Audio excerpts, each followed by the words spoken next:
साथियों, आप देख रहे हैं यूपी समाचार। यहाँ पर आपको 20 मिनट में यूपी की 50 बड़ी खबरें मिलेगी, तो वीडियो को पूरा जरूर देखें। आज की पहली खबर, यूपी में आंधी तूफान और तेज बारिश से हालात बिगड़ गए हैं। सहारनपुर में भारी बारिश के बाद पहाड़ी से तेज बहाव के साथ पानी नीचे आ गया। इससे इनोवा ट्रैक्टर समेत 10 गाड़ियां बह गईं, बाइक मलबे में दब गईं, 2 पर्यटकों की मौत हो गई। मौके पर राहत और बचाव कार्य चलाया जा रहा है। इस बीच संत कबीर नगर में आसमान में दुर्लभ नजारा देखने को मिला। सुबह करीब 11:30 बजे सूर्य के चारों ओर एक बड़ा गोलाकार घेरा दिखाई दिया। लाल नीले रंग की रिंग देखकर लोग हैरान रह गए। मौसम वैज्ञानिकों का कहना है कि यह रिंग हमेशा आंधी या तूफान से पहले या बाद में दिखाई देती है। यह बारिश होने का संकेत भी है। इससे पहले लखनऊ, वाराणसी, प्रयागराज समेत 25 जिलों में आंधी तूफान के साथ बारिश हुई। बारिश आंधी से हुए नुकसान पर सीएम योगी ने संज्ञान लिया है। अधिकारियों को फील्ड में उतरने को कहा है। मौसम विभाग ने प्रदेश के सभी 75 जिलों में तूफान की चेतावनी जारी की है। 12 जिलों में भारी बारिश का अलर्ट है।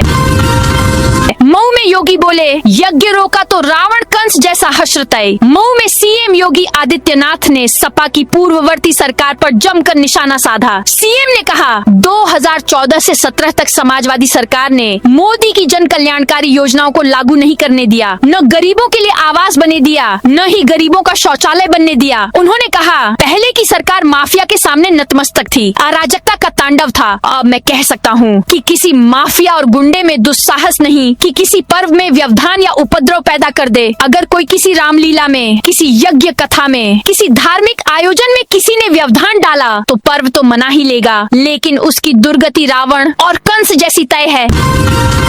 लखनऊ, सीतापुर और वाराणसी में एनआईए की छापेमारी पाकिस्तान समर्थन के आतंकी नेटवर्क की फंडिंग चैनल राष्ट्रीय जांच एजेंसी एनआईए ने शुक्रवार सुबह उत्तर प्रदेश के लखनऊ, सीतापुर और वाराणसी समेत कई शहरों में बड़ी कार्रवाई करते हुए छापेमारी की। यह कार्रवाई पाकिस्तान स्थित ऑपरेटिव जसवीर चौधरी से जुड़े भारतीय नेटवर्क और उसके स्थानीय सहयोगियों के खिलाफ की जा रही है। जांच एजेंसियों को इनपुट मिला था कि पंजाब, दिल्ली और देश के अन्य हिस्सों में आई ईडी ब्लास्ट की बड़ी साजिश रची जा रही थी। सुबह से जारी है एनआईए की कार्रवाई।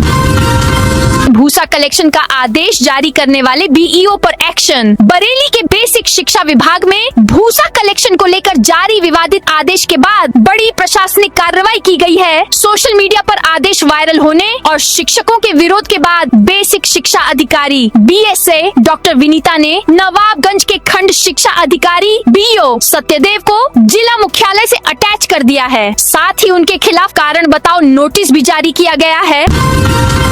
वृंदावन में पोशाक गोदाम में लगी भीषण आग। मथुरा के वृंदावन में गुरुवार दोपहर एसी फटने से पोशाक गोदाम में भीषण आग लग गई। 3 मंजिला बिल्डिंग के टेरेस पर लगी आग देखते ही देखते दूसरी मंजिल तक फैल गई। गोदाम संकरी गली में होने से फायर ब्रिगेड कर्मियों को आग बुझाने में काफी मशक्कत करनी पड़ी। दमकल की 3 गाड़ियां, मोबाइल बाइक फायर टेंडर और 3 पानी के टैंकर मंगाकर करीब 2.5 घंटे की मशक्कत के बाद आग पर काबू पाया जा सका। इस दौरान करीब 30 लाख रुपए का सामान जलकर राख हो गया। सुप्रीम कोर्ट बोला, यूपीएससी में पेपर लीक नहीं होता, एनटीए को उनसे सीखने की जरूरत। सुप्रीम कोर्ट ने शुक्रवार को नीट यूजी पेपर लीक मामले से जुड़ी याचिकाओं पर सुनवाई की। सॉलिसिटर जनरल तुषार मेहता ने कोर्ट को बताया कि प्रधानमंत्री नरेंद्र मोदी खुद इस मामले पर नजर रख रहे हैं ताकि कोई चूक न हो। इस पर सुप्रीम कोर्ट ने कहा, ऐसे मामलों में जब तक जवाबदेही तय नहीं की जाएगी, ये घटनाएं रुकेंगी नहीं। यूपीएससी में तो ऐसी समस्या नहीं आई, एनटीए को उनसे सीखने की जरूरत है। नीट रीटेस्ट पेपर सेना वायुसेना की मदद से एग्जाम सेंटर पहुंचेगा। नीट यूसी पेपर लीक विवाद के बीच 21 जून को होने वाले रीटेस्ट से पहले गुरुवार को रक्षा मंत्री राजनाथ सिंह के आवास पर हाई लेवल बैठक हुई। इसमें केंद्रीय शिक्षा मंत्री धर्मेंद्र प्रधान, केंद्रीय मंत्री Jyotiraditya Scindia, national testing agency NTA के महानिदेशक अभिषेक सिंह शामिल हुए। प्रधान ने यूपीएससी की तरह नीट पेपर के लिए सेना और वायुसेना की मदद मांगी। इसके लिए रक्षा मंत्रालय राजी हो गया है।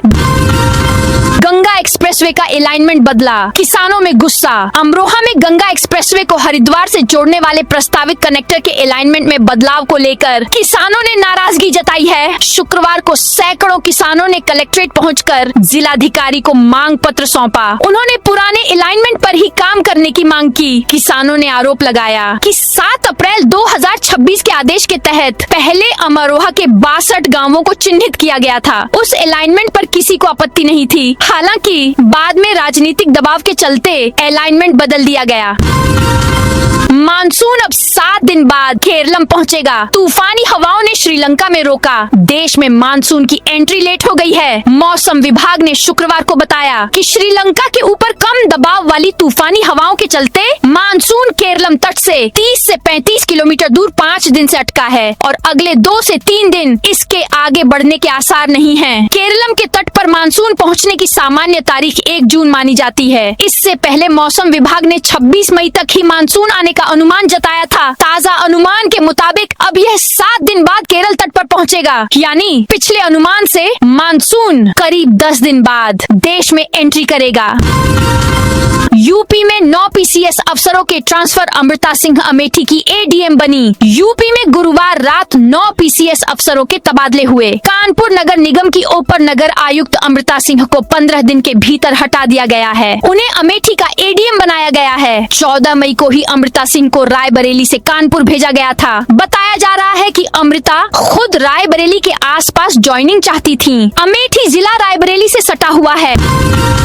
पर्यटन मंत्री ने किया मलखान सिंह की प्रतिमा का अनावरण। हाथरस में प्रदेश सरकार के पर्यटन मंत्री जयवीर सिंह ने आज हाथरस जंक्शन क्षेत्र के कैलोरा चौराहे पर महान स्वाधीनता सेनानी ठाकुर मलखान सिंह की प्रतिमा का अनावरण किया। इस अवसर पर उन्होंने ठाकुर मलखान सिंह को श्रद्धांजलि अर्पित की। मंत्री ने जिले से संबंधित विभिन्न पर्यटन परियोजनाओं का शिलान्यास और लोकार्पण भी किया। कार्यक्रम में मौजूद अधिकारियों और भाजपा कार्यकर्ताओं ने पर्यटन मंत्री का स्वागत किया। इस दौरान मंत्री जयवीर सिंह ने सरकार की उपलब्धियों का बखान किया।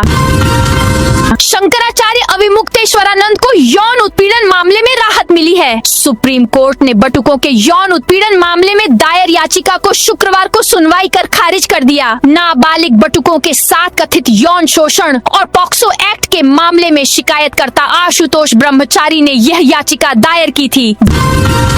जिला पूर्ति अधिकारी 40,000 रुपए की रिश्वत लेते गिरफ्तार। बागपत में जिला पूर्ति अधिकारी अनूप तिवारी को विजिलेंस टीम ने उनके कार्यालय से 40,000 रुपए की रिश्वत लेते हुए गिरफ्तार किया है। टीम को अनूप तिवारी के खिलाफ रिश्वत मांगने की लगातार शिकायतें मिल रही थीं। एक राशन डीलर की शिकायत के बाद विजिलेंस टीम ने यह कार्रवाई की। आरोप है कि जिला पूर्ति अधिकारी राशन डीलर से कमीशन की मांग कर रहा था और उन पर लगातार दबाव बना रहा था। अनूप तिवारी पर पहले भी इस तरह के आरोप लग चुके हैं।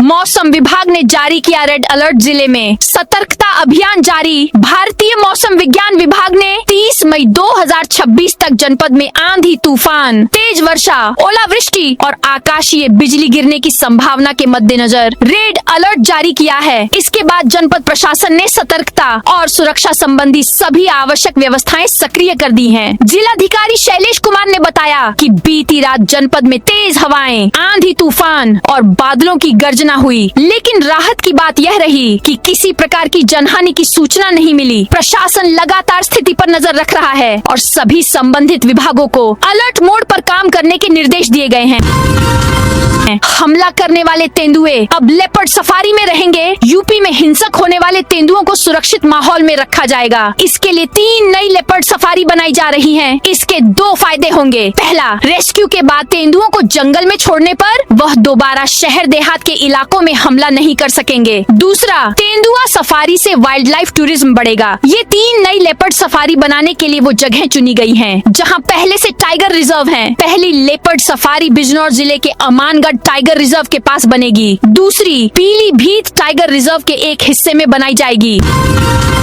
महाराजगंज में पेट्रोल पंपों पर सिर्फ 5 लीटर डीजल मिल रहा। महाराजगंज में पेट्रोल डीजल का संकट लगातार बना हुआ है। जिले के अधिकांश पेट्रोल पंपों पर लंबी कतारें लग रही। कई पंपों पर आधार कार्ड देखने के बाद ही डीजल दिया जा रहा है। पेट्रोल पंपों ने गैलन में डीजल देने से मना कर दिया है। ऐसे में नाराज किसान शुक्रवार को पंप सेट ही लेकर पेट्रोल पंप पर पहुंच गए। करीब 6 किसानों के पंप सेट के साथ पहुंचने से हड़कंप मच गया। 9 तनवा एसडीएम नवीन प्रसाद मौके पर पहुंच गए। उन्होंने कहा, खतौनी चेक कर डीजल दिया जा रहा तो आप ऐसे कैसे पहुंच गए? किसानों ने कहा, जब गैलन में डीजल नहीं मिलेगा तो वे कैसे से तेल लेकर जाएंगे। इस पर कुछ देर तक एसडीएम से बहस हुई, फिर किसानों को उनके पंप सेट में डीजल दिया गया। रेसलर विनेश फोगाट को मिली सुप्रीम कोर्ट से राहत, एशियन गेम्स के लिए ट्रायल दे सकेंगी। सुप्रीम कोर्ट ने ओलंपियन रेसलर विनेश फोगाट को एशियन गेम्स के ट्रायल की अनुमति दे दी है। कल यानी 28 मई WFI ने ट्रायल रोकने के लिए सुप्रीम कोर्ट में अर्जी लगाई थी, जिसे जस्टिस PS नरसिम्हा और जस्टिस आलोक आराधे की बेंच ने ठुकरा दिया। ये ट्रायल 30 और 31 मई को दिल्ली में होने हैं। इन ट्रायल में प्रदर्शन के आधार पर सितंबर में जापान में होने वाले एशियन गेम्स में खिलाड़ियों का चयन होगा। दिल्ली हाई कोर्ट ने 22 मई को दिए आदेश में विनेश फोगाट को 30 से 31 मई को होने वाले चयन ट्रायल में भाग लेने की अनुमति दी थी। इसी फैसले को WFI ने सुप्रीम कोर्ट में चुनौती दी थी। 20 जून तक चलेंगे आंगनबाड़ी प्री स्कूल। लखीमपुर खीरी में भीषण गर्मी और लू के प्रकोप को देखते हुए जिला प्रशासन ने महत्वपूर्ण निर्णय लिया है। जिलाधिकारी अंजनी कुमार सिंह ने जनपद के सभी आंगनबाड़ी केंद्रों में 3 से 6 वर्ष आयु वर्ग के बच्चों के लिए 20 जून तक ग्रीष्मकालीन अवकाश घोषित किया है। यह आदेश तत्काल प्रभाव से लागू हो गया है। हालांकि इस अवधि के दौरान आंगनबाड़ी केंद्र खुले रहेंगे और सभी विभागीय कार्य नियमित रूप से संचालित किए जाएंगे। यूपी में निर्माणाधीन पुल का स्लैब गिरा, 6 की मौत, अफसर बोले। आंधी बारिश के चलते हादसा। यूपी के हमीरपुर में बेतवा नदी पर बन रहे निर्माणाधीन पुल का स्लैब शुक्रवार देर रात 2 बजे गिर गया। हादसे में 6 मजदूरों की मौत हो गई। State disaster response force SDRF ने मलबे में फंसे 3 मजदूरों को निकाला। 7.5 घंटे तक रेस्क्यू ऑपरेशन चला। CM योगी बोल। जनपद हमीरपुर में बेतवा नदी पर एक दुर्भाग्यपूर्ण दुर्घटना में हुई जनहानि अत्यंत दुखद एवं हृदय विदारक है। मेरी संवेदनाएं शोक संतप्त परिजनों के साथ हैं। मिर्जापुर पुलिस ने 32 लाख के 234 मोबाइल बरामद किए। मिर्जापुर पुलिस ने गुम हुए मोबाइल फोन बरामदगी अभियान में बड़ी सफलता हासिल की है। पुलिस ने कुल 234 स्मार्ट मोबाइल फोन बरामद किए, जिनकी अनुमानित कीमत लगभग 32 लाख रुपए है। शुक्रवार को पुलिस लाइन स्थित मां विंध्यवासिनी सभागार में आयोजित एक कार्यक्रम में पुलिस अधीक्षक अपर्णा रजक कौशिक और CO सिटी विवेक जावला ने ये मोबाइल उनके वास्तविक स्वामियों को सौंपे। कन्नौज में ATM पर कार्ड बदलकर 98,000 की ठगी। देवरिया शहर के राघव नगर स्थित SBI ATM पर एक खाता धारक के साथ कार्ड बदलकर 98,000 रुपए की ठगी का मामला सामने आया है। पीड़ित की शिकायत पर सदर कोतवाली पुलिस ने अज्ञात जालसाज के खिलाफ मुकदमा दर्ज कर जांच शुरू कर दी है। अयोध्या में टीबी के 1,241 नए मरीज मिले। अयोध्या में राष्ट्रीय क्षय उन्मूलन कार्यक्रम के तहत चलाए जा रहे 100 दिवसीय टीबी मुक्त भारत अभियान के दौरान 1,241 नए टीबी मरीजों की पहचान की गई है। स्वास्थ्य विभाग ने जिले के 315 उच्च जोखिम वाले गांवों और ग्राम पंचायतों में हैंड हेल्ड एक्सरे मशीनों का उपयोग कर व्यापक जांच अभियान चलाया, जिससे रोग की जल्द पहचान और समय पर उपचार सुनिश्चित हो सके। सांसद अरुण गोविल ने इलेक्ट्रिक कार को बनाया निजी वाहन। सांसद अरुण गोविल ने प्रधानमंत्री नरेंद्र मोदी के आह्वान पर अपनी निजी यात्राओं के लिए इलेक्ट्रिक कार का उपयोग शुरू कर दिया है। उन्होंने डीजल पेट्रोल वाहनों को छोड़कर इलेक्ट्रिक कार को अपना नियमित वाहन बनाया है। ऊर्जा संकट और पर्यावरण संरक्षण के प्रयासों के बीच यह कदम उठाया गया है। गोविल अब अपने अधिकांश सार्वजनिक और निजी कार्यक्रमों में इसी इलेक्ट्रिक वाहन से आवागमन करेंगे। लखनऊ के चारबाग रेलवे स्टेशन का टिन शेड गिरा। लखनऊ के चारबाग रेलवे स्टेशन के प्लेटफॉर्म नंबर 5 का टिन शेड शुक्रवार सुबह 8 बजे गिर गया। हादसे में टीटी और 2 यात्री गंभीर रूप से घायल हो गए। RPF रेस्क्यू ऑपरेशन चला रही है। तीनों घायलों को अस्पताल में भर्ती कराया गया है। इसी प्लेटफॉर्म पर हावड़ा देहरादून एक्सप्रेस पहुंच गई थी, जिसे बाद में रुकवा लिया गया। अधिकारियों ने मौके पर क्रेन मंगवाई, जिससे टिन शेड का नीचे गिर चुका हिस्सा बाहर निकाला जा रहा है। DRM सुनील कुमार ने हादसे की जांच के आदेश दिए हैं। गोरखपुर से दिल्ली मुंबई के लिए चलेगी अमृत भारत ट्रेन। गोरखपुर में यात्रियों को जल्द बड़ी खुशखबरी मिल सकती है। रेलवे बोर्ड ने पूर्वोत्तर रेलवे को अमृत भारत एक्सप्रेस की 2 स्लीपर रेक दे दी हैं। ये दोनों रेक शुक्रवार को गोरखपुर पहुंच सकती हैं। इसके बाद गोरखपुर से दिल्ली और मुंबई के लिए नई अमृत भारत ट्रेनों को चलाने की तैयारी शुरू हो जाएगी। हरदोई जिला पंचायत अध्यक्ष ने सीएम योगी से मुलाकात की। हरदोई जिला पंचायत अध्यक्ष प्रेमावती ने लखनऊ में मुख्यमंत्री योगी आदित्यनाथ से मुलाकात की। यह शिष्टाचार भेंट मुख्यमंत्री के सरकारी आवास 5 कालिदास मार्ग पर हुई। इस दौरान सदस्य राष्ट्रीय परिषद एवं क्षेत्रीय महामंत्री अनुमोर्चा अवध क्षेत्र भाजपा पीके वर्मा और डॉक्टर नीरज भी मौजूद थे। संत कबीर नगर में सूर्य के चारों ओर दिखा गोलाकार घेरा। मौसम विभाग ने सीधे आंख से न देखने की दी सलाह। संत कबीर नगर जिले में शुक्रवार सुबह लगभग 11:30 बजे आसमान में एक अनोखा खगोलीय नजारा देखने को मिला। सूर्य के चारों ओर एक बड़ा गोलाकार घेरा दिखाई दिया, जिसे देखकर लोग हैरान रह गए। इस घटना की तस्वीरें सोशल मीडिया पर तेजी से वायरल हो गयी। लोग अपने घरों की छतों पर पहुंचकर इस अद्भुत दृश्य को अपने कैमरों में कैद करते दिखे और सोशल मीडिया पर साझा किया। गंगा किनारे फिर खड़ा हो गया ध्वस्त अवैध निर्माण। मिर्जापुर के नार घाट में गंगा नदी से मात्र 50 मीटर की दूरी पर अवैध निर्माण का मामला सामने आया है। विंध्य विकास प्राधिकरण ने हाल ही में यहाँ बनी लगभग 3 फीट ऊंची दीवार को ध्वस्त किया था, लेकिन अब उसी स्थान पर 8 फीट ऊंची नई दीवार खड़ी कर दी गई है। ये घटना प्रशासन और कानून व्यवस्था पर सवाल उठा रही है। सहारनपुर के युवक का असम के उग्रवादी संगठन से कनेक्शन। असम में सक्रिय प्रतिबंधित उग्रवादी संगठन उल्फा आई से कथित संबंधों में सहारनपुर का एक युवक सुरक्षा एजेंसियों के रडार पर आ गया है। असम क्राइम ब्रांच ने सहारनपुर निवासी नूर मोहम्मद को उन्नाव से गिरफ्तार किया है। उस पर संगठन के लिए फंडिंग और नेटवर्क को सहयोग देने का आरोप है। जांच एजेंसियों के मुताबिक नूर मोहम्मद के खिलाफ असम के तिनसुकिया में पहले से मुकदमा दर्ज था। वह लंबे समय से सुरक्षा एजेंसियों की निगरानी में था और तिनसुकिया से गायब होने के बाद उसकी तलाश की जा रही थी। यूपीआई ठगी के 37,000 रुपए पीड़ित को वापस मिले। श्रावस्ती में साइबर सेल थाना हरदत्त नगर गिरंट की प्रभावी कार्रवाई से यूपीआई ठगी के शिकार एक किसान को बड़ी राहत मिली है। साइबर ठगों द्वारा उसके बैंक खाते से ठगे गए 45,000 रुपए में से 37,000 रुपए वापस करा दिए गए हैं। शेष धनराशि की वापसी के लिए कार्रवाई जारी है।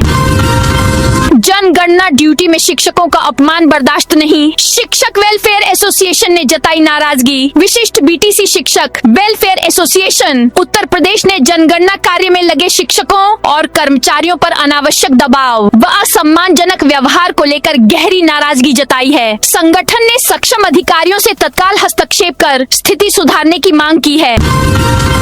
यूपी के 97,000 गांवों में महिलाएं कर रही जल गुणवत्ता की जांच। जल जीवन मिशन के तहत प्रदेश में फील्ड टेस्टिंग किट एफटी के अभियान के तहत प्रदेश के 97,000 से अधिक गांवों में प्रशिक्षित महिलाएं पेयजल की गुणवत्ता जांचने का काम कर रही हैं। इससे गांवों में स्वच्छ पेयजल आपूर्ति के साथ महिलाओं की अतिरिक्त आय भी बढ़ रही है। चालू वित्तीय वर्ष में अब तक करीब 63,700 जल नमूनों की जाँच की जा चुकी है।